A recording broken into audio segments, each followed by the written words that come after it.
Buenos días, bienvenidos a este segundo día de nuestras jornadas que son en torno al trauma social, familiar, subjetivo.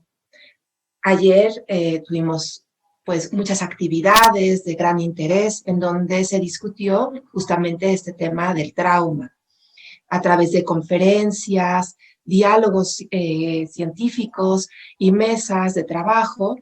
Pudimos reflexionar y pensar en los diferentes vértices de este tema tan vigente, complejo e interesante.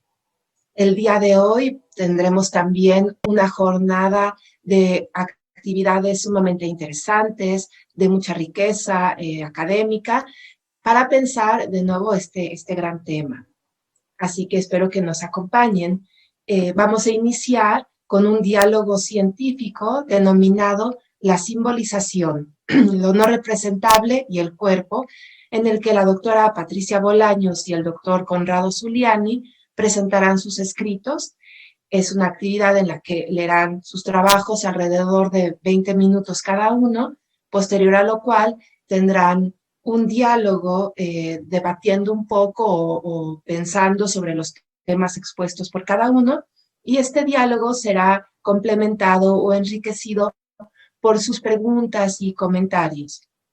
Es decir, esta es una actividad interactiva. Ustedes tendrán abierto un chat durante toda la presentación de este diálogo, en el que podrán mandar comentarios y preguntas. Estos, bueno, se leerán de manera aleatoria algunas de estas intervenciones del público, porque el tiempo no nos permite, bueno, explorar todas sus inquietudes, pero sí se tomarán varias de estas preguntas. Así que siéntanse libres para participar y les comento quiénes conforman esta mesa. Pati Bolaños es licenciada en psicología, estudió la maestría en psicoterapia psicoanalítica y el doctorado en clínica psicoanalítica en Centro Eleya. Es docente de la licenciatura y maestría y se encarga de la coordinación académica de la licenciatura en el plantel norte de esta misma institución. Participa como ponente en distintos colegios y universidades con temas asociados al trabajo analítico con niños y adolescentes. Co-coordinó los diplomados sobre la adolescencia y adolescencia, normalidad y problemas. También formó parte de la comisión organizadora de las jornadas 2017, que fue en torno al tema de la sexualidad, y en su consulta privada es psicoterapeuta de niños, adolescentes y adultos. Conrado Zuliani es psicólogo por la Universidad Nacional de Rosario, Argentina. Estudió la maestría en psicoterapia psicoanalítica y el doctorado en clínica psicoanalítica en Centro Eleya, donde actualmente desempeña actividades docentes. Fue co-coordinador de los diplomados Enfermedades Físicas y Conflictos Emocionales y Ansiedad, Depresión, Neurosis, Tratamientos y Experiencias Clínicas. Es autor del libro Destinos de la Simbolización, el fenómeno psicosomático, coautor de los libros Volver al Duelo, Ruedo, Apuntes sobre la Interpretación, así como coeditor del libro Identidad e Identificación, Vértices psicoanalíticos, sociales, culturales y neurobiológicos de las jornadas 2019. Desde hace 24 años se dedica a la práctica clínica con adolescentes y adultos, así que los dejo en un diálogo muy rico, muy interesante, y bienvenidos a este segundo día. Adelante, Pati. Muchísimas gracias, Nadezhda. Muchísimas gracias también a la comisión organizadora, no solo por la invitación para participar en este diálogo científico, sino también por el gran trabajo realizado para que estas jornadas marchen de la forma en la que lo han hecho hasta este momento. Ayer fue un día de trabajo muy valioso y estoy segura que hoy será igual. Sabemos todo el trabajo que hay detrás. También agradezco a las personas que nos acompañan en el inicio de nuestro segundo día de trabajo. Estoy muy contenta de compartir este espacio con Conrado, a quien aprecio mucho y recuerdo con mucho cariño como mi maestro, y siempre es muy estimulante escucharlo. Cuando la comisión me propuso hablar sobre lo potencialmente traumático de la pubertad, me pareció un tema sumamente interesante y útil clínicamente, para poder dar cuenta de muchos de los motivos de consulta por el que los púberes, adolescentes o padres de estos acuden a tratamiento. Preparar este trabajo me resultó muy estimulante, espero que también sea para ustedes escucharlo e invite a preguntas y comentarios de su parte. Mi trabajo está titulado Pubertad, lo simbolizado y no representado en el cuerpo. La pubertad es un momento inédito en el desarrollo de todo individuo, en el que el cuerpo y la transformación de este trastoca la relación con uno mismo, los demás y el mundo. Probablemente todos recordamos esas primeras manifestaciones del arribo del cuerpo sexual, el primer periodo menstrual, la necesidad de comprar el primer brasier, la primera eyaculación o el tener que usar desodorante. Pero difícilmente podemos evocar el impacto emocional de esta etapa, la confusión, angustia, incertidumbre o incomodidad.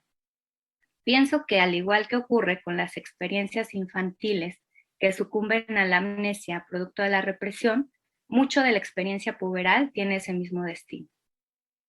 La llegada de la pubertad implica dos procesos, una transformación corporal y la despedida del cuerpo de niño. Pero ¿cuál es este cuerpo infantil? Es un cuerpo que se siente como propio y a la vez se comparte hasta cierta edad con los padres. El cuerpo infantil se vive como puro y limpio, sin vellos, sin granos, no huele, no tiene las secreciones que surgen con la pubertad. Es un cuerpo que desde luego ha crecido a lo largo de los años, pero nunca con la velocidad y de la forma en la que ocurre durante la pubertad. Arjan menciona que junto con separarse de y duelar el cuerpo infantil, el puber debe soportar el encuentro con un cuerpo nuevo, dos operaciones que por ser divergentes y concomitantes hacen que la experiencia puberal sea extremadamente confusa, siniestra y caótica. Una paciente de 14 años me relata el siguiente sueño. Estoy caminando en un bosque. Veo plantas que no conozco. No sé si tocarlas porque puedo tocar alguna que sea dañina. De repente veo un niño hermoso en un árbol. Me mira con sus grandes ojos azules. Tiene la piel muy linda, muy blanca y suave. Me dice que lo siga. Yo corro para alcanzarlo y llegamos a una iglesia. Entro y veo todo lleno de colores blancos y dorados, todo inmaculado. Me siento muy tranquila. Este sueño lo podemos pensar como la idealización del cuerpo infantil representado por el niño hermoso y la sensación de tranquilidad que brinda la iglesia, que pienso también expresa lo conocido, un espacio libre de sensaciones que se pueden pensar como peligrosas, pecaminosas, mientras lo nuevo amenaza con ser peligroso y dañino. Una de las tareas más importantes durante la adolescencia será apropiarse del cuerpo sexualmente maduro, construir una representación mental de este. Es decir, una cosa es lo que sucede biológicamente y otra es cómo se vive ese cuerpo, cómo se representa. En la actualidad observamos situaciones, principalmente de chicas, en las que aparecen manifestaciones de la pubertad de forma temprana, 8 o 9 años. Y esto nos hace pensar cómo un cuerpo sexualmente desarrollado no incluye una mente emocionalmente madura. Recuerdo una paciente de 11 años a la que su mamá trae a tratamiento debido a que la tenía muy preocupada la forma en la que su hija estaba lidiando con su cuerpo. Era una chica con un cuerpo muy desarrollado. Parecía tener 16 o 17 años. En la calle le llegaban a hacer piropos y ella no sabía cómo reaccionar. Sus compañeras de la primaria la veían raro. Dejó de participar en actividades deportivas porque le parecía insoportable tener que correr frente a sus compañeros. Empezó a vestirse de forma provocativa. Le pedía a su mamá que le comprara shorts, minifaldas, escotes pronunciados.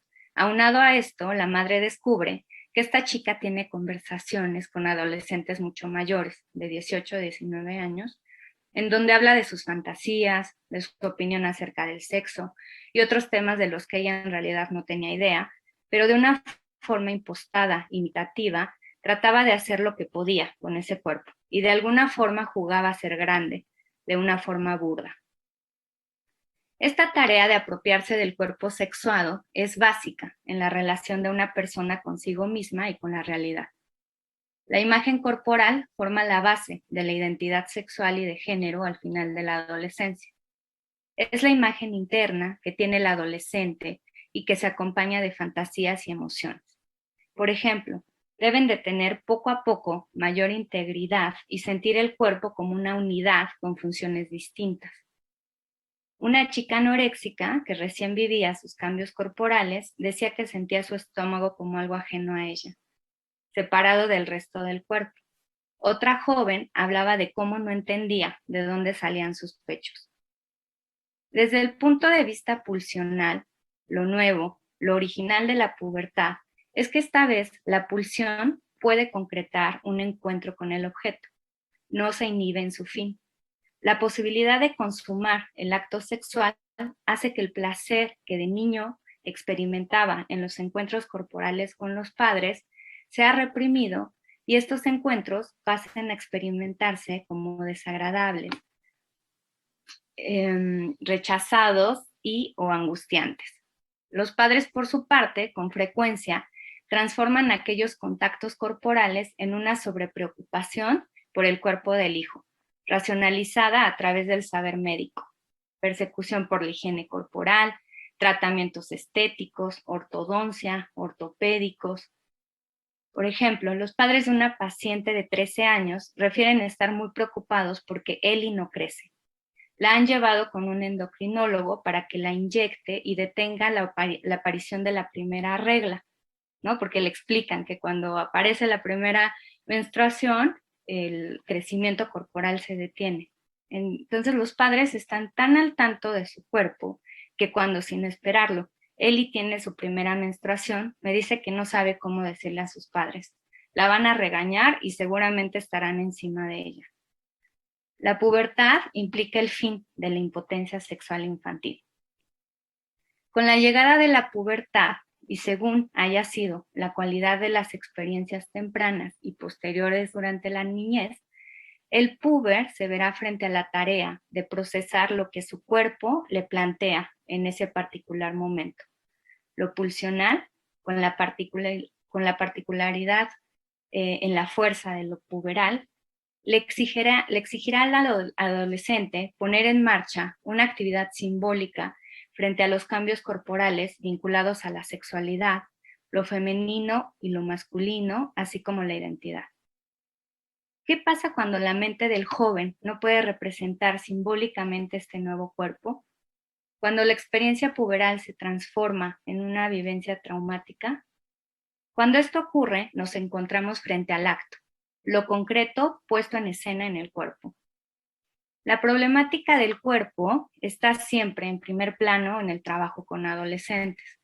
Trastornos de alimentación, toxicomanías, intentos de suicidio, accidentes, cortes, daños deliberados. Un gran número de inhibiciones, fobias e inseguridades ligadas a complejos o defectos corporales, a los que subyace un intenso sufrimiento narcisista.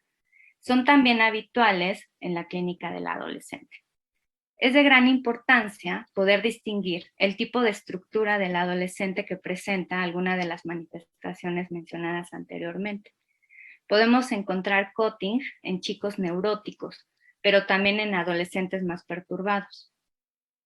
¿Cuándo estamos ante un acto comunicativo, un síntoma neurótico y cuándo frente a una evacuación resultado de un defecto estructural?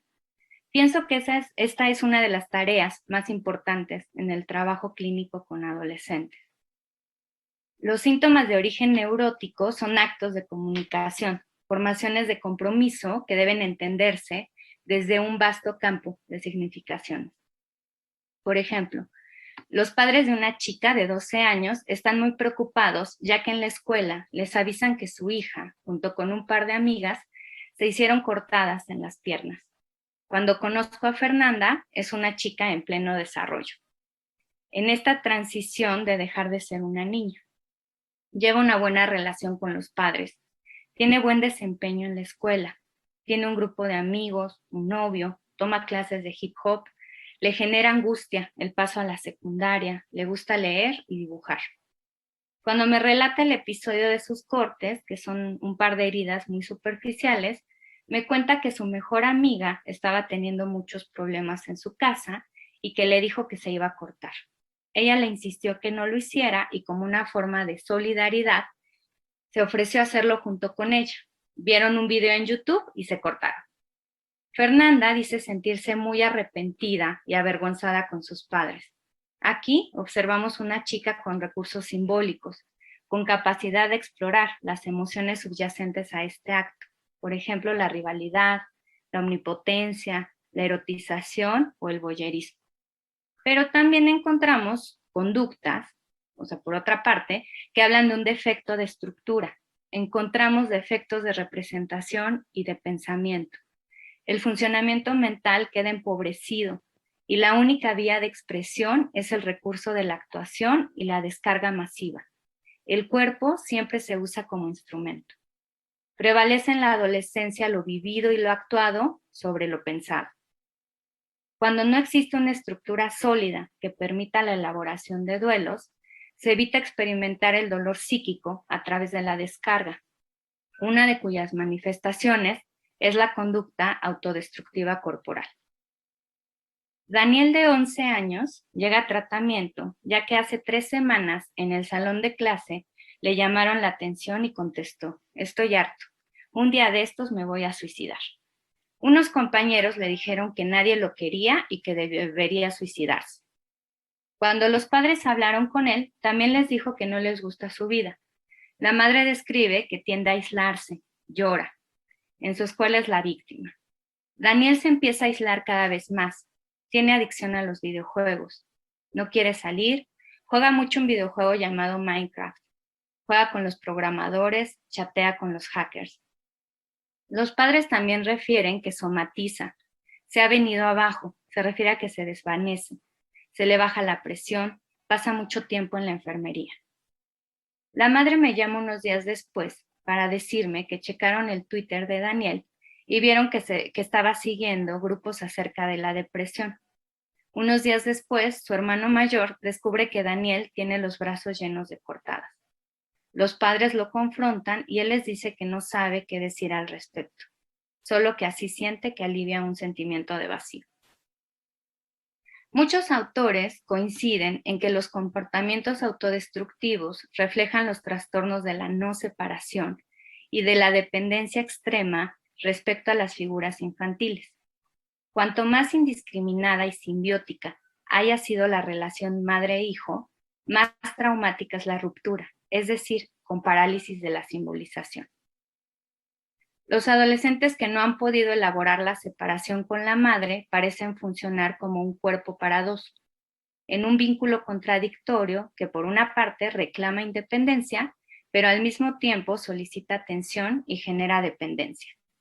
Por ejemplo, un adolescente que culpa a su madre de cómo es su cuerpo, pero necesita que ella le saque todas las citas médicas, la acompaña a múltiples actividades. Cuando la madre le sugiere que no coma tal o cual alimento, la chica explota diciéndole que la controla, que se quiere meter en su vida y controlar su cuerpo como si fuera una niñita. Los Loeffler piensan que la pubertad implica dejar atrás la fantasía de un ideal corporal que se relaciona con el vínculo parental. Esta renuncia significa vivir el cuerpo como algo propio y separado de los padres. Necesitan integrar dentro de su identidad el nuevo esquema corporal. Para algunos adolescentes resulta muy confuso vivir su cuerpo como algo propio y tienen la sensación de que el cuerpo le pertenece a la madre, por lo que cuidarlo, tocarlo, explorarlo resulta sumamente conflictivo. En los adolescentes en riesgo en los que se han encontrado sentimientos de ansiedad, culpa y miedo a la normalidad, todos los intentos para sobreponerse a estos sentimientos conducen a un incremento de odio a sí mismos. Predomina un sentimiento de anormalidad y odio hacia sus cuerpos. Estos psicoanalistas resaltan que la patología se relaciona con la experiencia de que los padres se viven como algo concreto dentro del cuerpo. Es por esto que el cuerpo se vive como una amenaza. El cuerpo sexuado se siente como algo que se debe castigar, sacrificar o aniquilar. A estas conductas los Loeffler las llamaron breakdown. Representa la imposibilidad de pensar los conflictos, encontrar un sostén para soportar el dolor y tramitar los cambios. Brady sostiene que los cambios corporales y la separación psicológica de los padres pueden dejar al adolescente en un estado de desolación psíquica, y resulta difícil para estos encontrar la forma de expresarlo o incluso pensarlo. Las manifestaciones de la desolación psíquica son el extrañamiento y la soledad, y algunas veces el sentimiento de ser raros. El aislamiento psíquico corta las relaciones con otros que podrían fungir como continente. Entonces esa función es relegada al cuerpo, que se vuelve el contenedor de aspectos conflictivos. Cuando se corta la función de contención, tanto de los objetos internos y externos, o bien de aspectos del self, encontramos emociones caóticas que se pueden jugar en el cuerpo. La autora propone que el aislamiento psíquico puede colocar al adolescente en un estado de vulnerabilidad que se traduce en síntomas somáticos, como desórdenes alimenticios, autolesiones, abuso de sustancias e intentos suicidas. Toma la propuesta bioniana de identificación proyectiva comunicativa. La teoría de Bion, traducida al proceso adolescente, podría entenderse así. Los estados no metabolizados, la intensidad sexual o miedos a la separación, son expresados o evacuados en una acción caótica, como cortarse o chocar el auto familiar. Así, el adolescente está pidiendo que se metabolice esto que él no puede hacer. Los síntomas físicos del adolescente, de acuerdo a Brady, son como el llanto desesperado del bebé en busca de una mente que pueda contener. En el adolescente encontramos diversos estados mentales que buscan y requieren ser contenidos por otra mente. La capacidad de pensar adquirida durante la infancia se ve obstaculizada o puesta a prueba debido a la cantidad de experiencias inéditas, por lo que nuevas estructuras y sentidos del self deben ser creados. La autora emplea el término breakdown para referirse en un sentido amplio al colapso psíquico, actos destructivos provenientes del funcionamiento psicótico de la mente. Bronstein describe cómo el adolescente puede estar rebasado por sensaciones en el cuerpo. Solo mediante la contención y la comprensión de la magnitud de sus ansiedades y de su necesidad de evacuar su mente, poco a poco puede empezar a tolerar ciertos pensamientos, y la pantalla beta, que entendemos como cosas en sí mismas, lo evacuativo, se irá reemplazando por elementos alfa, que constituyen los elementos simbólicos que pueden dar significado a la experiencia. El movimiento hacia una mejor capacidad de pensar va junto con la capacidad de tolerar el dolor psíquico. En lugar de actos concretos en el cuerpo, el adolescente puede empezar a encontrar palabras para expresar su tristeza. El extrañamiento del cuerpo es un elemento central en las autolesiones. El cuerpo se vuelve el objeto y receptor de sentimientos e impulsos inmanejables. Encontramos distintas motivaciones detrás de los síntomas corporales. Por una parte, expresan dificultades con este cuerpo que cambia. Muchas veces encontramos que los adolescentes de alguna forma culpan a su cuerpo, le otorgan intención. También pueden buscar detener un dolor psíquico que los rebasa, o bien buscar atacar a uno de los padres a través de atacar a su cuerpo. Sea cual sea la motivación, los síntomas corporales son como marcadores radioactivos que señalan el cuerpo como fuente de confusión y estrés. Quisiera terminar este trabajo dedicando algunas líneas a pensar el impacto que puede tener en los púberes el confinamiento, la vida en línea a la que nos obligó la pandemia. El cuerpo sexuado que arriba con la pubertad necesita experimentarse, ser visto, explorado en el vínculo con los pares. Como mencioné a lo largo de mi exposición, la cercanía con los padres genera un monto importante de angustia, debido a la reactivación de fantasías edípicas que ahora se viven de forma amenazante. Entonces, ¿qué pasa si el chico tiene que pasar la mayor parte del tiempo encerrado en casa con los padres? ¿Cómo encuentra una mirada fuera del entorno familiar que le ayude a reafirmar esta nueva identidad en construcción? Estamos en una época en la que los jóvenes se encuentran en lo virtual, un mundo que les permite explorar, satisfacer aspectos pulsionales como el deseo de ser visto, mirar a otros, calmar la espera, la curiosidad, el no saber. Sin embargo, la situación actual no se presta para que esta virtualidad se equilibre con experiencias vitales fuera de casa y con el grupo de pares. Considero que el confinamiento expone a ciertos adolescentes a refugiarse en una vida en línea, lo que implica un riesgo. Por sí misma, la tecnología, la virtualidad, el online no es dañina. Incluso estos nuevos espacios pueden funcionar como un teatro más para el desarrollo del mundo interno y proporcionar medios para el trabajo de representación. El problema surge cuando ya no pensamos en términos de lo virtual como un espacio de experimentación, sino más bien en la línea de lo virtual como alternativa a lo real. Alessandra Lema sugiere que en la pubertad el adolescente necesita un espejo para echar un segundo vistazo a un cuerpo cuya integridad prepúber se ve destrozada por el arribo de la genitalidad. Y en el contexto de la pandemia, ese espejo puede encontrarse exclusivamente en la pantalla, con la inmediatez, inmediación y la sexualidad a la carta que proporciona. La intensa exposición a filtros, la pornografía, la posibilidad de construir avatares de los que los adolescentes se apropian para presentarse frente a otros, impacta en la capacidad del joven para integrar la realidad del cuerpo sexual en la autorrepresentación. La virtualidad puede despojar omnipotentemente de la realidad al cuerpo. Se puede convertir en lo que se desee, creando confusión en esta construcción de la identidad. A pesar de que lo virtual en sí mismo no es real, sus efectos y consecuencias sí lo son. Quisiera concluir con una reflexión que el doctor Norberto Blechmar compartió conmigo al dialogar en torno al presente trabajo. Toda etapa de cambio es confusional. La adolescencia, la adultez, la senectud, la crianza de los hijos, el matrimonio, las maneras de pensar, los cambios en las ideas, pueden ser de alguna forma traumáticas. Al final, lo que resulta más importante es la realidad psíquica con la que cada uno de nosotros enfrentamos cada una de ellas. Muchas gracias y adelante, Conrado. Bueno, muchas gracias, Patti.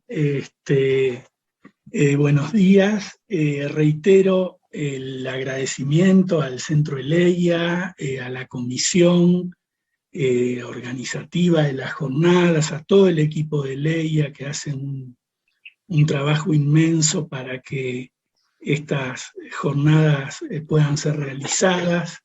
Así que, bueno, a nuestro público también muchísimas gracias.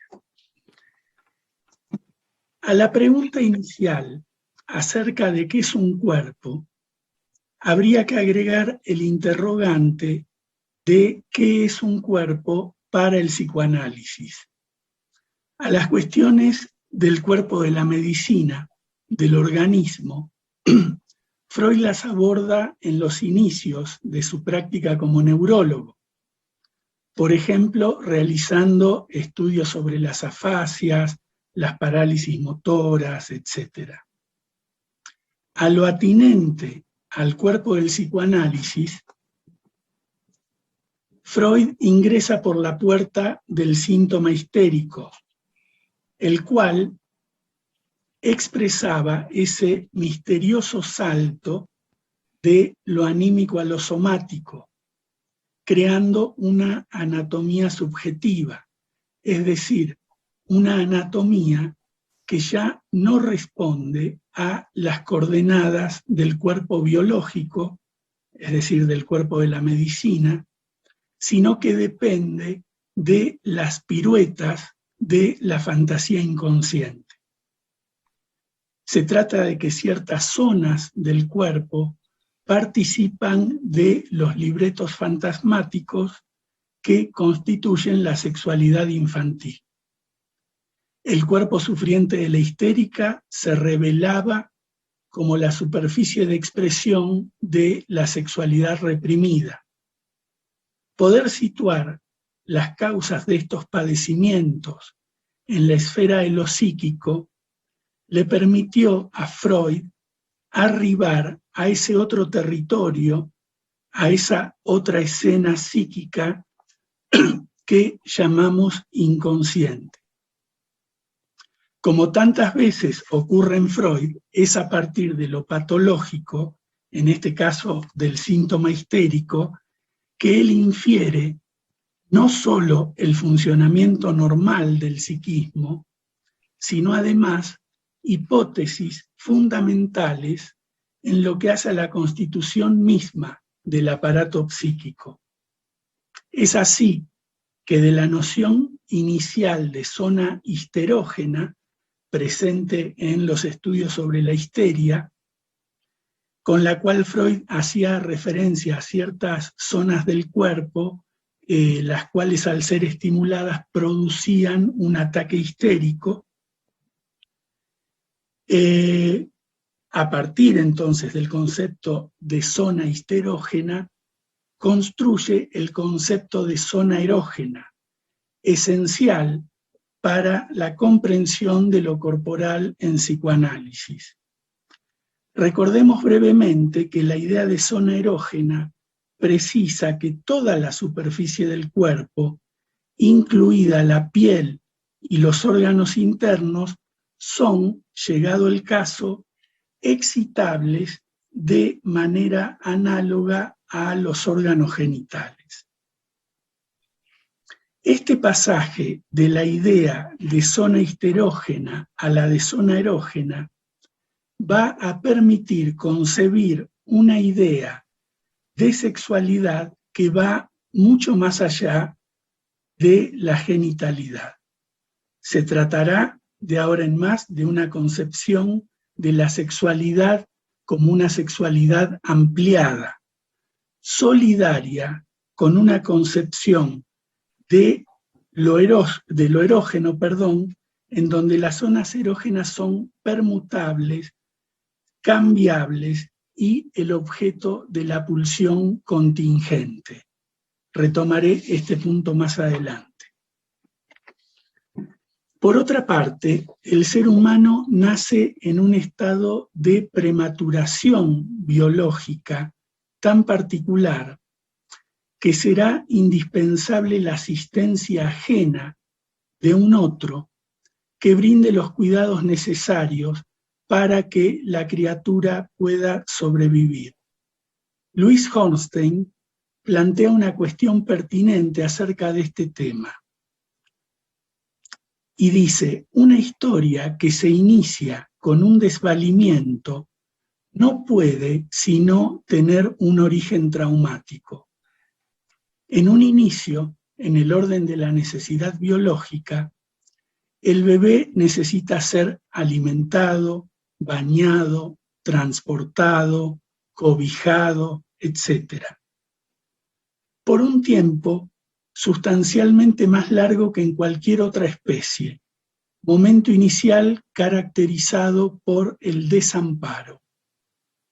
Rubén Zuckerfeld señala que, cito, hay que tener en cuenta que, independientemente de la corriente psicoanalítica que se trate, existe bastante consenso acerca de que el psiquismo se construye en un encuentro entre un cuerpo indefenso y un objeto auxiliar, portador de la cultura preexistente que incluye deseos, valores, posibilidad de sostén y oferta identificatoria.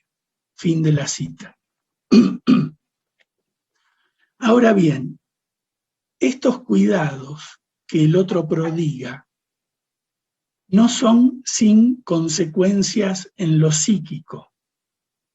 Para decirlo rápidamente, los cuidados maternos erotizan el cuerpo del bebé, lo invisten de deseo, determinadas partes son sobreinvestidas, valoradas en detrimento de otras, No debemos olvidar que lo que en psicoanálisis llamamos zonas erógenas, boca, ano, pene, vagina, son bordes del cuerpo sobre los que recaen fundamentalmente los cuidados del adulto. Son zonas de intercambio entre el bebé y el adulto, lugares de concentración de determinadas demandas. En este punto va a ocurrir algo tan maravilloso como caro en consecuencias. El pasaje del orden de la necesidad biológica que el niño tiene en relación al adulto al orden de la necesidad del amor del otro. Pasaje de la necesidad biológica a la necesidad del amor del otro para poder vivir. Cabe agregar, digamos, que de la necesidad biológica podemos librarnos, mientras que la segunda, la necesidad del amor del otro, nos acompañará toda la vida. Lo central es que el cuerpo del bebé es deseado por otro, lo cual permite y propicia este movimiento, este pasaje. Tenemos en cuenta además que el otro, aparte de realizar y brindar los gestos materiales del cuidado, habla. Y son las palabras las que vehiculizan, transportan el deseo. Entonces, de entrada, tenemos un cuerpo atravesado por la erotización que proviene tanto de los cuidados como de las palabras, ritmos que el otro imprime, por ejemplo, el ritmo sueño-vigilia o los ritmos de alimentación, van introduciendo un incipiente registro de lo corporal, de lo temporal, bueno, y de lo corporal también. En este sentido, la intervención del otro va a definir un pasaje muy particular que va del instinto, que es común a toda la especie, puramente biológico y soldado a un objeto predeterminado, a la pulsión, trieb, como concepto límite entre lo somático y lo psíquico, y específicamente atinente al orden de lo humano, no al resto de las especies, y cuya nota diferencial es la permutabilidad del objeto mediante el cual se satisface. Lo pulsional constituye la esencia del psicoanálisis, en tanto es en su territorio que se despliega la sexualidad. Es también una lección fundamental que extraemos de la lectura de Freud, el considerar un sesgo trágico de lo humano, constituido por el hecho de que no hay objeto adecuado para la pulsión, que la inadecuación del objeto de satisfacción, siempre en más o en menos, es a soportar. Distancia siempre existente entre la satisfacción buscada y la satisfacción obtenida. Brecha, sin embargo, constitutiva de lo psíquico. Cito a Freud. Solo la ausencia de satisfacción esperada, el desengaño, trajo por consecuencia ese intento de satisfacción por vía alucinatoria.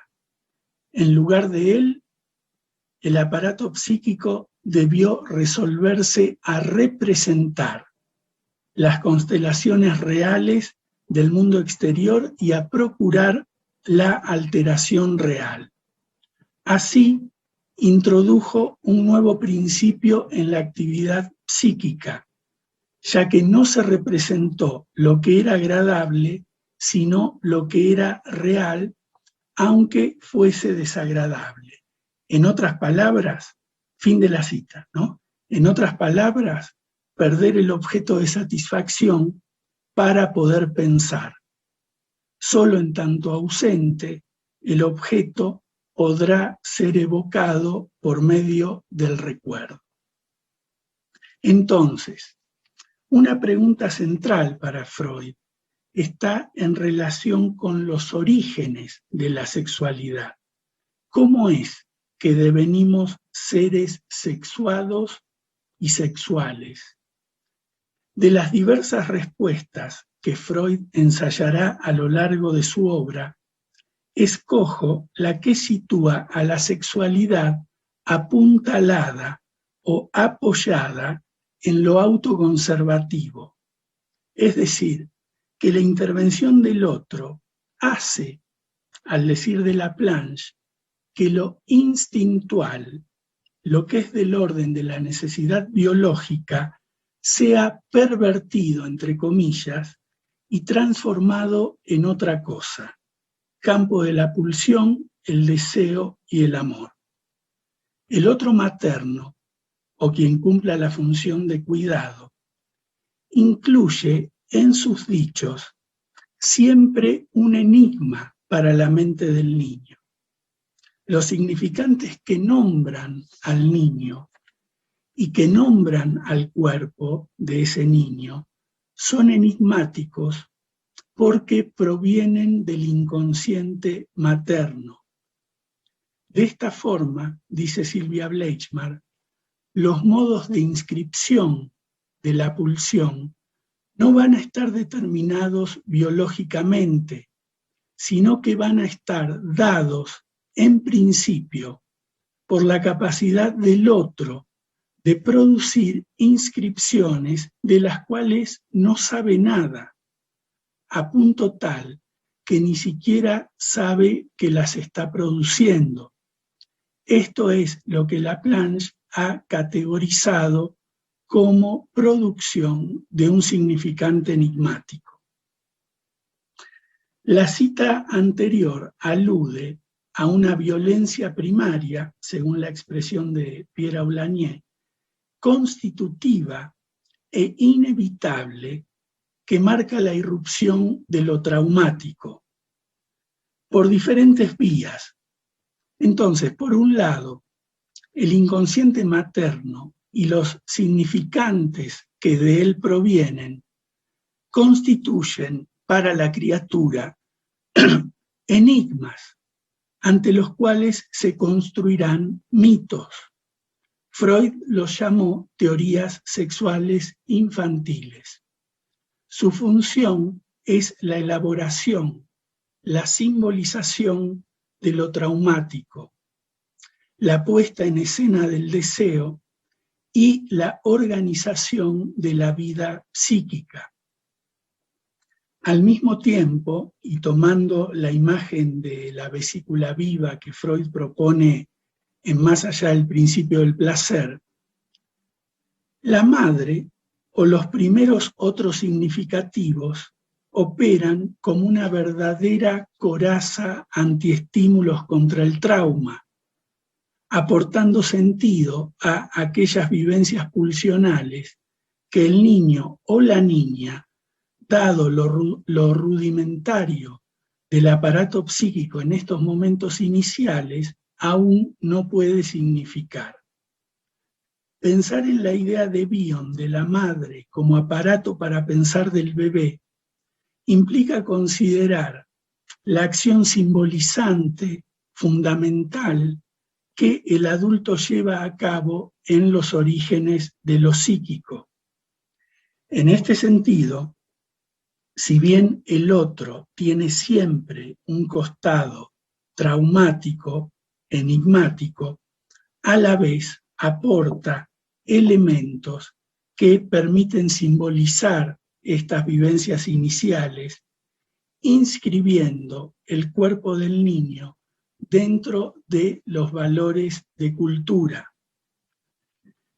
El deseo materno es multívoco: deseo por el cuerpo del niño, deseo de que el niño viva y deseo de simbolización, requisito indispensable para la supervivencia no solo física, sino también psíquica del pequeño.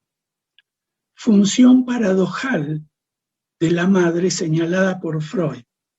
Ella es la encargada de prohibir, agreguemos nosotros de ayudar a metabolizar, las excitaciones pulsionales que en gran parte ella misma ha producido.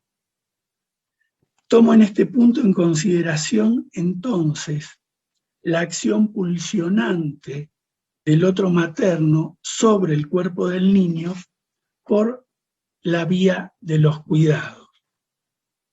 En este sentido, Laplanche dirá que el adulto implanta la sexualidad en el niño, ¿no?, desde el inicio.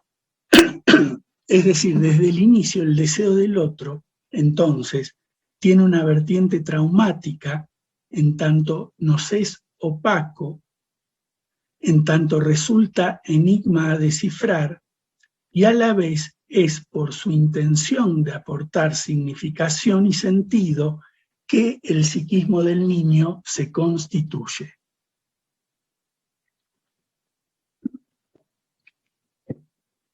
El cuerpo contiene las huellas de esos intercambios significantes e iniciales con el otro.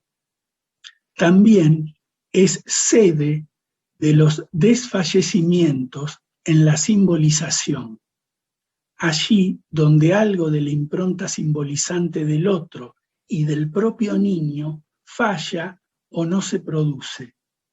Las psicosomáticas son testimonio de eso que opera como huella ingobernable, no susceptible de traducción, ni en las redes del lenguaje ni del sueño, pero que sin embargo tienen efectos en lo real del cuerpo. Señala Michel de Moussan lo siguiente: pueden concebirse otras salidas para el influjo traumático de excitación, como el desarrollo espectacular o casi mudo de una patología somática severa. En efecto, todo se presenta como si la somatosis fuera el equivalente de un acto involuntario, pero concebido, sin embargo, por el organismo con vistas a una defensa desesperada, a veces letal. Fin de la cita. Exceso que es testimonio del fracaso en la ligadura pulsional. Fracaso de la metabolización de las cantidades pulsionales por medio de los representantes. De allí que pueda concebirse que todo el trabajo de la infancia consista en domeñar, ligar la pulsión. El juego, el sueño y el lenguaje serán las vías privilegiadas para esto, pero no las únicas. De las huellas de estas experiencias primitivas quedaría un resto no asimilable, no simbolizable, cuyo destino, uno de ellos, sería la enfermedad psicosomática. Se trataría entonces de huellas no gobernables, pero siempre reactivables. Se trata, sobre todo, de aquello que queda más allá, más allá o más acá de toda representación posible.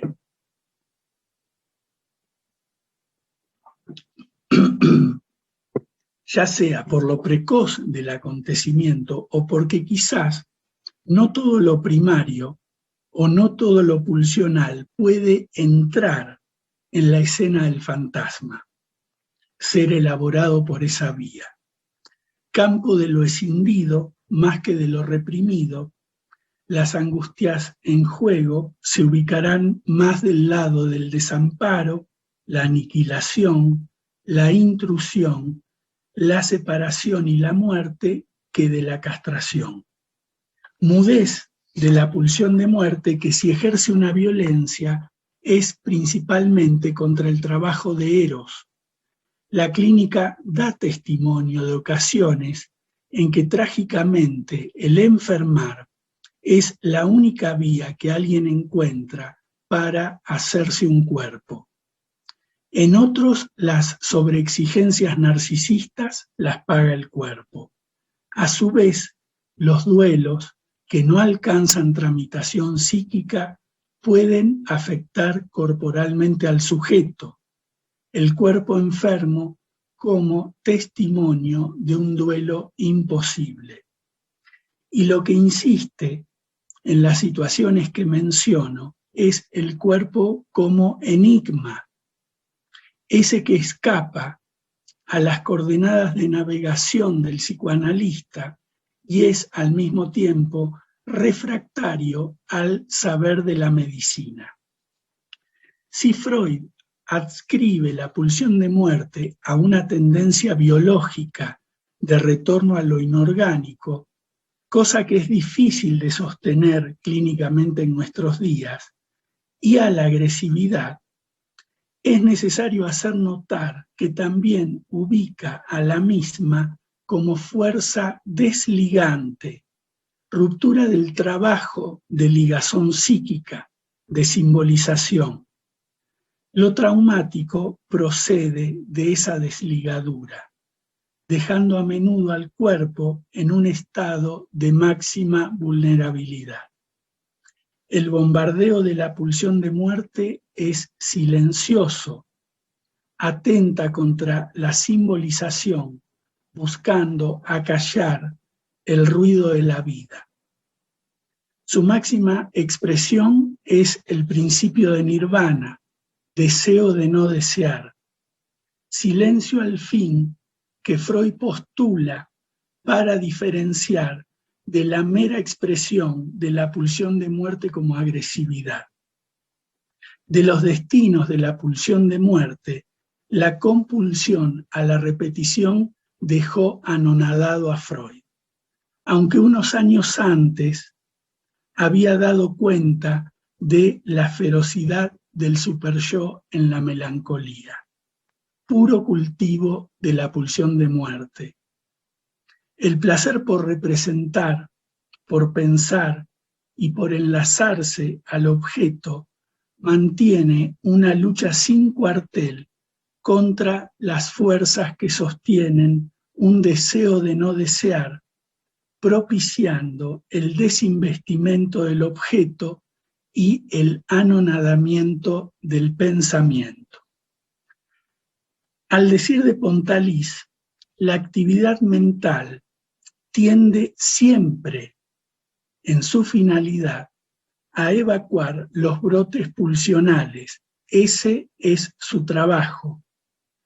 Para el ser humano, lo eficaz traumático tiene su sede en la pulsión misma, y es la creación de sentido por la vía del pensamiento, en sus múltiples formas, el modo de tramitarla. Decir entonces, mi cuerpo, implica hablar de un cuerpo atravesado por la historia de las determinaciones deseantes de cada quien, de las identificaciones que lo constituyen, para bien y para mal, de los conflictos que lo habitan, de las zonas erógenas engarzadas en los libretos fantasmáticos, de los investimentos narcisistas que lo sostienen o lo atrapan, y fundamentalmente es hablar de un cuerpo pulsional que necesitará de un trabajo de simbolización que permita asumirlo.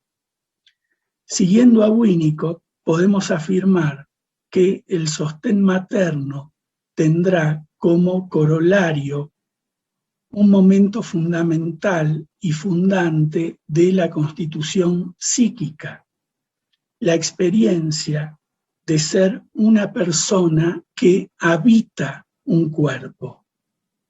Pasaje del cuerpo fragmentado, propio del autoerotismo, a la vivencia anticipatoria del cuerpo como totalidad, campo del narcisismo. Vale la pena recordar que cuando Freud define al yo, señala que es la proyección mental, es decir, una imagen, de la superficie corporal, es decir, primero y ante todo, imagen del cuerpo.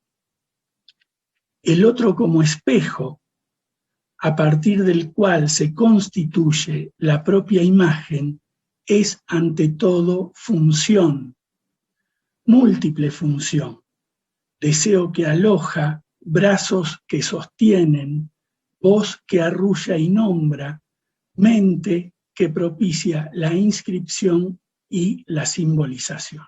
Bueno, dejo acá.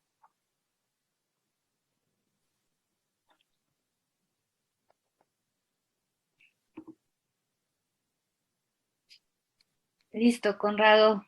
Muchas gracias a todos por sus preguntas, por el interés en este tema que Conrado y yo proponemos para pensar juntos esta mañana. Y me parece muy interesante, ¿no? La forma en la que podemos ligar nuestros dos trabajos en el sentido de esta tarea a la que se enfrenta la mente desde el momento del nacimiento con respecto a poder simbolizar y representar el cuerpo que desde el inicio de los vínculos de la relación con la madre se enfrenta a aspectos traumáticos y que después van a ser centrales la forma en la que se elaboró esto para el arribo de la pubertad, ¿no? Y así en muchos momentos del desarrollo, ¿no? Después cuando, yo qué sé, una mujer se embaraza y después cuando uno empieza con el tema de la edad, también a lidiar con otros conflictos, es decir, o sea, el cuerpo siempre demanda en diferentes momentos de la vida este trabajo de representación. Entonces, ¿te parece, Conrado, si retomamos algunas de las preguntas y vamos contestándolas?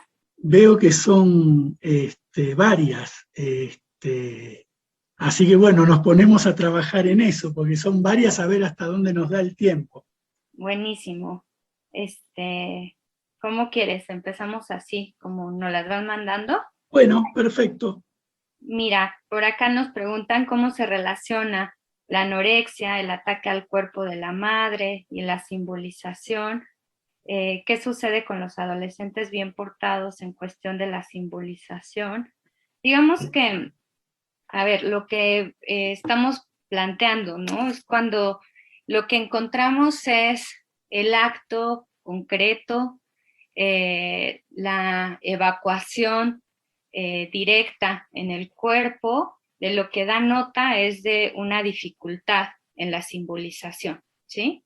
En la posibilidad de representar un aspecto emocional que en lugar, digamos, como de convertirse en una fantasía, en un pensamiento onírico, en una especie de historización acerca de quién soy, se evacúa de forma directa al cuerpo, ¿no? Y entonces, bueno, eso que se está evacuando, eso que no se está procesando, puede estar ligado a un montón de aspectos, emociones inconscientes, por ejemplo, el ataque al cuerpo de la madre, la dificultad de la no separación, el ataque al cuerpo sexuado, ¿no? O sea, no podríamos hacer como siempre enfatizamos, ¿no? O sea, una explicación unicausal de que siempre la anorexia está relacionada con el ataque al cuerpo de la madre o a cualquier otra explicación única, ¿no? Entonces, claro que podríamos encontrar esa fantasía detrás en la anorexia, así como otra gama de aspectos inconscientes que no se están pudiendo, digamos, representar y se traducen en una conducta concreta de síntoma somático. Y la otra de el adolescente bien portado, bueno, podríamos pensar, ¿no? Que ahí tienes como un funcionamiento latente, una serie de defensas obsesivas que están digamos, fungiendo como una imposibilidad para lidiar con lo que el cuerpo sexuado exige con respecto a la tramitación emocional, ¿no? Entonces, el adolescente bien portado puede estar, digamos, refugiado, ¿no? En este funcionamiento defensivo, obsesivo, que le impide el procesar todas las ansiedades a las que invita elaborar el arribo de la sexualidad. Entonces, bueno, a quien nos hace esa pregunta, eso le respondería. No sé si quieras agregar algo, Conrado, o vamos a la otra. Yo diría que sigamos, porque Bueno, tenemos muchas, entonces vamos. Hay una pregunta que me dirigen que es a ver si la entiendo. ¿Qué huellas podrían quedar en el cuerpo? Que en el inicio de la vida si no se cuente con un cuidador adecuado que subsane el desvalimiento con el que se nace. Hay que aclarar que no siempre que el cuidador puede ser adecuado, pero que también no hay vida sin accidente y que pasan cosas. A veces no hay un cuidador que sea absolutamente inadecuado, pero hay restos de escenas, de situaciones que no alcanzan a ser totalmente o no alcanzan a ser simbolizadas. Ahora, toda la gama de las enfermedades psicosomáticas en general se van a relacionar con angustias que tienen que ver con cuestiones muy primarias. Qué sé yo, es una experiencia común que una madre se aleje de un bebé durante un tiempo más prolongado del que el bebé puede soportar la ausencia, tiempo que no se sabe de antemano, esto se sabe retroactivamente, y que cuando el bebé reacciona corporalmente, ¿no? No puede reaccionar, elaborar esa ausencia haciendo un dibujo o hablando, entonces reacciona con el cuerpo. Y es una experiencia no tan rara que una madre se aleje o que haya algún alejamiento psíquico, inclusive de la madre, por cosas que le pasan, y el bebé reaccione con problemas de piel, por ejemplo, eczemas, o problemas intestinales, ¿no? Etcétera. Pero no es tan calculable. Creo que va por ahí la pregunta, así que bueno, podría decir eso. Ok, bueno, acá también me preguntan que cómo se vería en un adulto que no pudo integrar ese cuerpo sexuado ni pudo tolerar los duelos de la adolescencia. Igual podríamos ver una gama amplia, ¿no? De manifestaciones, resultado de esa dificultad, de esa tarea, digamos, como no elaborada. Entonces, por ejemplo, ¿no? O sea, un adulto que no pudo integrar ese cuerpo sexuado, tal vez podría también manifestarse, ¿no? Como mencionábamos en la enfermedad psicosomática, en la inhibición de la sexualidad, ¿no? O sea, un cuerpo que no se disfruta, un cuerpo que no se explora, se podría traducir como en conductas autodestructivas que tal vez no muchas veces, ¿no? Resultan como tan abruptas o visibles como en el adolescente, porque el adolescente una característica que tiene, digamos, es como la forma en la que se comunica a través de la actuación, pero por ejemplo, ¿no? O sea, pensemos en adultos que no cuidan su cuerpo, que desarrollan obesidad, que es un cuerpo que tal vez, ¿no? Se intoxica a través del consumo de alguna sustancia, los accidentes recurrentes, o sea, vamos a ver también una serie de conductas autodestructivas que podrían estar ligadas a esta imposibilidad, ¿no? De integrar el cuerpo sexuado. Finalmente, esta tarea del adolescente se traduce en que el individuo pueda, digamos, como integrar dentro de la identidad ese cuerpo junto con las funciones que se fueron, digamos, adquiriendo en el desarrollo temprano, ¿no? Entonces, la posibilidad de cuidar el cuerpo, o sea, desde hacerse un chequeo médico, desde comer saludable, desde hacer ejercicio y todo lo que nosotros podamos pensar, es resultado de todo este tránsito que uno va llevando desde el nacimiento y que después, digamos, se pone nuevamente en conflicto, ¿no? En la pubertad,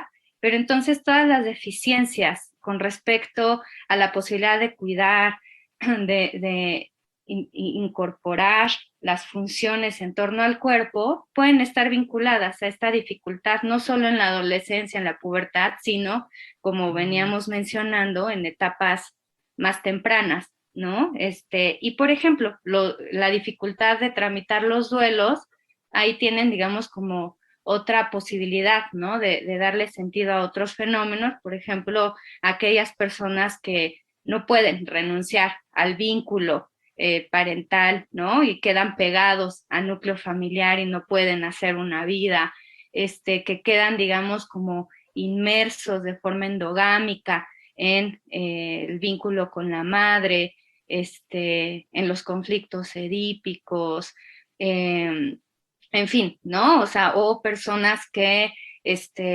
funcionan toda la vida de una forma latente o de una forma adolescente. O sea, acá, digamos, es cuando la propuesta, ¿no? De entender el fenómeno adolescente como un estado mental enriquece mucho, ¿no? Como la comprensión del funcionamiento de muchas personas.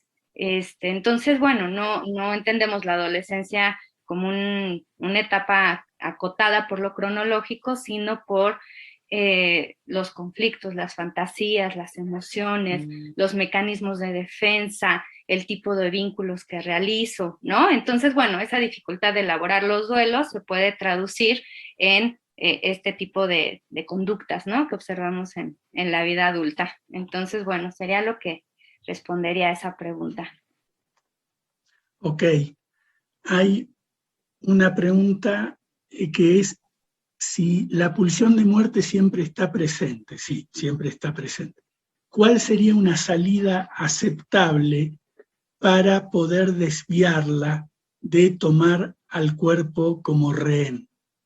Me hizo acordar a una intervención que hace Joyce McDougall con un paciente con afecciones psicosomáticas y ella le dice, cito de memoria un poco, le dice, ¿qué otra cosa podría hacer usted en lugar de tener asma? ¿No? Es la misma pregunta. Y uno parte de una especie de axioma. Cuanto más algo, una vivencia o ciertas emociones o lo pulsional, cuanto más puede pasar o entramarse o conectarse o ligarse a formas de representación, ya sea el sueño, el juego para un niño, la palabra, la capacidad de imaginar, tendemos a pensar que menos va a afectar corporalmente, digamos. Yo cada vez pienso más la psicosomática como una especie de acting out corporal, ¿no? Y me gusta la definición de acting out como un sueño que no pudo ser soñado. Tiendo a pensarlo así. Entonces, cuanto algo más insiste en la vía del sueño, menos posibilidad, pero tampoco es una cosa matemática de que va a ocurrir así. Es más que nada una apuesta que hace el psicoanalista o el terapeuta. Le apostamos a la producción de sentido, ¿no? Para poder tramitar aquello que no encontró oportunidad de lograr un sentido, una significación, etc. Es una apuesta. no es algo infalible, digamos. ¿Mm? A ver, por acá también nos preguntan qué es lo que ocurre a nivel simbólico cuando existe en la adolescencia una distorsión de la sexualidad. Digamos que con respecto a la sexualidad, algo que va a caracterizar la adolescencia es, digamos, como la posibilidad de experimentar, ¿no? O sea, de experimentar con su cuerpo, de experimentar con roles, con fantasías. El tema es cuando se vuelve algo concreto, como una especie de certeza, que uno dice, soy, ¿no? O sea, soy esto. Y entonces, digamos, ahí vemos que en lugar de un proceso simbólico, ¿no? O sea, porque, a ver, un adolescente puede soñar, yo qué sé, que tiene pechos, ¿no? Un chico puede soñar de repente que se embarazó o que una chica, ¿no? O sea, que tiene pene, o sea, pero digamos son elaboraciones a nivel simbólico, a nivel onírico, que dan cuenta, digamos, como de esas inquietudes que forman parte de la construcción de la identidad sexual del adolescente. Ahí tenemos simbolismo, ¿no? Pero cuando el adolescente, digamos, como que se adhiere a un aspecto concreto, a un aspecto en el que ya no caben ninguna pregunta, ningún cuestionamiento, veríamos ahí como una falla en la simbolización, ¿no? Por ejemplo, se me viene a la mente la situación, ¿no? De una paciente, una colega, que ella a los 13 años, su mamá se embaraza en un segundo matrimonio, y entonces la mamá, de una forma, digamos, como muy intrusiva, como muy actuadora, ¿no?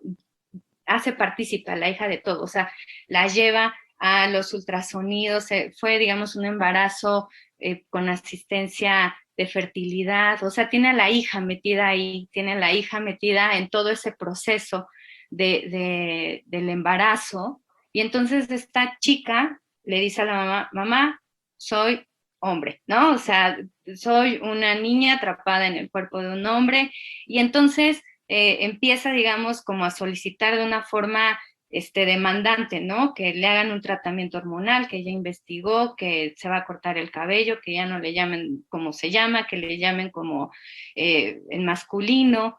Entonces, a ver, o sea, hay muchas cosas en juego que no nos alcanza, digamos, como para poner sobre la mesa, pero sí vemos, ¿no? O sea, cómo algo que impacta la mente se convierte en esta chica como en algo concreto, en una certeza de decir esto soy. Entonces, o sea, hay que tener, ¿no? Digamos, como esta posibilidad de explorar qué es, si esta dificultad, esta inquietud con respecto a la sexualidad se plantea como una pregunta en el adolescente, lo cual sería algo totalmente esperable, o más bien lo que tenemos es una certeza en la que no hay espacio para la elaboración y la simbolización. Entonces, bueno, pero eso es un tema que muy amplio, ¿no? Hasta por eso hemos hecho diplomados con respecto a todo el tema de la adolescencia y de la sexualidad, pero espero que así haya contestado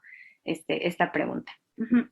Y acá viene otra pregunta que es, en una frase nuclea toda la historia del psicoanálisis, porque la pregunta es, ¿por qué dice que los niños tienen sexualidad? Bueno, eso es todo el psicoanálisis. El descubrimiento, Freud tiene dos descubrimientos subversivos y escandalosos.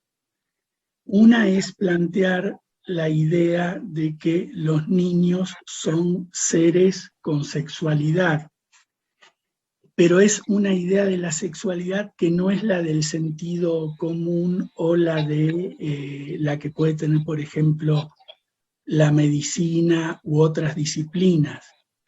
Freud descubre la sexualidad infantil en parte por las fantasías de los pacientes, etc., pero él toma un hecho muy concreto, que es el chupeteo del pulgar en los niños. Y Freud se da cuenta que esto no es algo que el niño realiza por hambre, porque muchas veces lo hacen después de recibir el alimento, sino que él se da cuenta que el niño se chupa el dedo porque se ha erotizado, por ejemplo, la zona oral y obtiene un placer sexual. A eso en psicoanálisis lo consideramos un placer sexual, aunque no sea genital. Que si yo estoy viendo a ver qué está haciendo mi vecino o mi vecina, lo que está erotizado son los ojos. Que si yo estoy escuchando a los 4 o 5 años cómo papá y mamá discuten o tienen relaciones sexuales, dice Freud, el niño espía con las orejas. Bueno, lo que está erotizado es la oreja. Esa es la idea de sexualidad ampliada que yo mencionaba en mi trabajo. Es una idea que es en serio, que es para años de trabajo. La otra idea subversiva de Freud es el inconsciente, ¿no? Y el inconsciente está hecho justamente de sexualidad infantil. Bueno, espero haber respondido un cachito, aunque sea de esa pregunta tan difícil en definitiva. Y también, ¿no? Incluye, ¿no? Como a la sexualidad infantil que se juega en nosotros a lo largo de toda la vida, ¿no? Al igual que lo que hablábamos de la adolescencia, que no, digamos, se queda acotada a cierta etapa cronológica. También el niño de la mente está activo a lo largo de toda la vida, ¿no? Entonces, bueno, a ver, ¿qué otra tengo? A ver, la imagen corporal es el concentrado de las emociones. Se puede considerar como la representación simbólica del deseo inconsciente. Bien, la imagen corporal se construye de muchos elementos, ¿no? O sea, por ejemplo, ya Conrado en su trabajo mencionaba, ¿no? Cómo se construye de estos primeros vínculos, de estas primeras inscripciones en el vínculo con la madre. La imagen corporal se construye también de experiencias posteriores, se construye de aspectos identificatorios. Entonces, sí, o sea, el cuerpo en la mente es el concentrado, ¿no? De fantasías y emociones inconscientes, de pulsiones, de experiencias,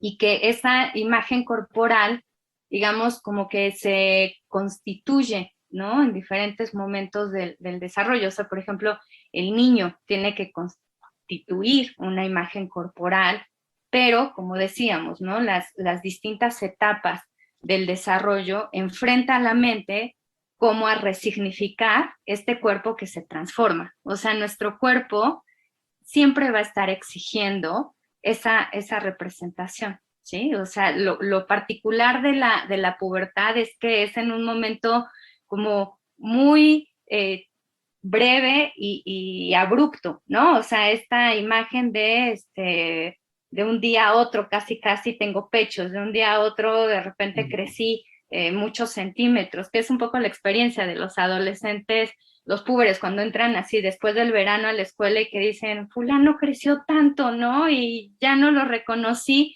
Eso, digamos, es la particularidad de la pubertad, pero la imagen corporal siempre está requiriendo este proceso simbólico a lo largo de la vida. Queda un minuto y una pregunta que se puede responder, y hay un montón y todas están muy interesantes. Realmente son preguntas muy interesantes, pero voy a responder porque, la tenía un poco, me dejó pensando la cuestión del tatuaje, ¿no? Que ahora no la encuentro. El tatuaje funciona como un modo de simbolización, como un intento a veces, ¿no? El tatuaje no es todo lo mismo. Hay tatuajes que tienen más que ver con producir deseo en otro, ¿no? O ser visto por otro. Y hay tatuajes, respondo rápidamente esto, que funcionan como una especie de suplencia de funciones psíquicas que no se produjeron, pero esto no es generalizable. Uno no puede decir el que se tatúa 2 puntos, sino que hay tantas respuestas como gente que se hace tatuajes, existe. Hay veces, por ejemplo, que he visto tatuajes de todo el cuerpo, y ahí uno podría pensar que eso funciona como una especie de función continente de la piel, que es una función muy primaria que construimos los seres humanos, que en su momento no pudo ser producida. Y es como si el tatuaje funcionara como una especie de segunda piel, de continente. Y después me acordé de otra cosa, que cuando yo trabajé en una comunidad terapéutica con adolescentes adictos, muchas veces en situación de calle o estaban en albergues de menores e iban a la comunidad a hacer tratamiento por adicciones, muchos de ellos se tatuaban en el dorso de la mano la palabra madre, ¿no? Y a mí me llamaba la atención, y uno puede decir, bueno, es la inscripción en lo concreto del cuerpo de una función psíquica materna que quizás no operó o no hubo en su momento. Casi como si uno pudiera decir, bueno, eso que no se registra psíquicamente encuentra una marca directa en el cuerpo. Se me ocurría pensar eso, me llamó la atención la pregunta. Sí, y es muy pertinente, ¿no? O sea, porque puede caer, como bien mencionas, tanto en el terreno de lo comunicativo, lo simbólico, Claro. como de lo concreto, compulsivo, y no representado. Entonces, bueno, se nos fue tan rápido Se el nos fue el tiempo, tiempo, rápido. pero bueno, muchas gracias a todos por su interés, nuevamente por la invitación, y qué gusto, Conrado, haber compartido este Igualmente, espacio contigo. igualmente. Mucho Bueno, gusto y muchas muchas gracias. gracias y bueno, corresponde, me parece, un descanso y retomamos con la siguiente parte del programa. Buenos días a todos, hasta luego. Buenos días, gracias.